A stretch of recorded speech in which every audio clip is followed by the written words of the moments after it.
احلى مسا على اخواتي وحبايبي، اهلا بكم في دوري النيل، الدوري الاعرق في افريقيا وفي العالم العربي كله. خلينا نتكلم عن نظام الدوري الجديد باسم الجديد دوري النيل، هنقول كل التفاصيل. خليك معانا لغايه النهايه ويلا بينا على الفيديو.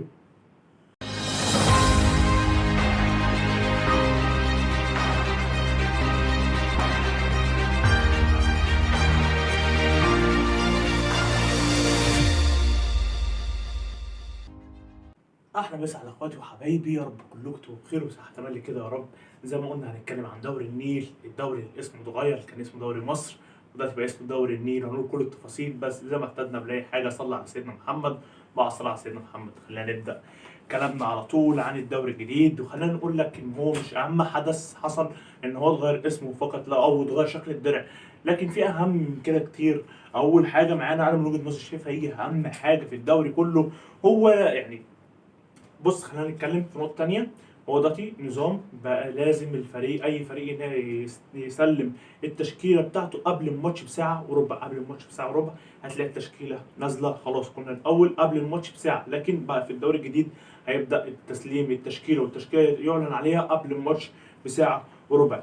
تاني حاجة، عدد الجماهير زاد إلى 4000 مشجع، يعني يعتبر بقى عدد الجماهير في الاستاد هو 10,000. كله اجماع الرقم كله 10,000 مشجع يكونوا في الاستاد. وللعلم احمد دياب رئيس رابطه الانديه اعلن برضو ان هم خلال الايام دي هيحاولوا مع التامين والشرطه والحكومه عامه كلها مع الجهات الخاصه في الحاجات زي كده ان هم يزودوا العدد، يخلوه نص الساعه. يعني لو الاستاد بيشيل 25 خلاص، لو الاستاد مثلا بيشيل 20 خلاص يدخلوا 10، لو الاستاد بيشيل 50 يدخلوا 25، لو الاستاد بيشيل 100 يدخلوا 50. كذلك الامر ياخدوا نص عدد الاستاد، يعني لو الاستاد بيدخل كذا هم ياخدوا النص بتاعه، وكذلك الامر. وبعد كام يوم هيعلن اذا لو الامر اتوافق عليه او اترفض. بس هو الامر اترفض ووافقوا على 10,000 فقط، لكن هم بيحاولوا تاني مع الجهات الخاصه. تالت برضو نظام معانا، هينطلق الدوري ان شاء الله يوم 18 في الشهر اللي احنا فيه ده، شهر 9. وللعلم يعني والله خارجي انا النهارده عيد ميلادي ده، يعني حاجه تخصني انا، ما تخصش الكوره عموما. النهارده عيد ميلادي، فاقول له كل سنه وأنت طيب في التعليقات. تاني حاجه خلينا نرجع زي ما كنا بنتكلم ان الدوري هيبدا ان شاء الله يوم 18 في الشهر اللي احنا فيه دوت، وهينتهي يوم 30 يوليو في السنه القادمه ان شاء الله. هينتهي يوم 30 يوليو اللي هو شهر 7. آه.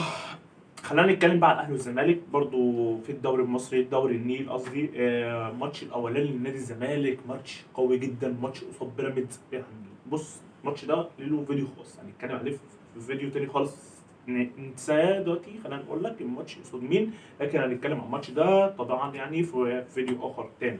ماتش نادي الزمالك هيكون قصاد بيراميدز في الافتتاحيه. تاني حاجه النادي الاهلي هيكون برضو ماتش صعب جدا قصاد النادي المصري اللي عامل صفقات مرعبه. فشايف النادي الاهلي ونادي الزمالك بداوا مواجهات صعبه، مواجهات صعبه جدا. بس يعني مش عارف اقول ايه، مواجهات بجد بدايه هتبين قوه الفريق، هتبين قوه المنافسين بجد. خامس خبر يخص نادي الزمالك. نادي الزمالك زي ما عرفنا خسر من سيراميكا كليوباترا بنتيجه 3-0 في الوديه اللي لعبها نادي الزمالك مع نادي سيراميكا وخسر.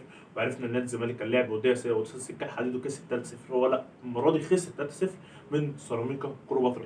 دي كل الاخبار اللي تخص الدوري المصري وتخص الاهلي وتخص الزمالك. وبرضه للعلم في نادي الفيديو كده يظهر لك قائمه نادي الاهلي كاملا بعرض الشاشه، وبعديها هيظهر لك برضو قائمة نادي الزمالك كلها بعرض الشاشة.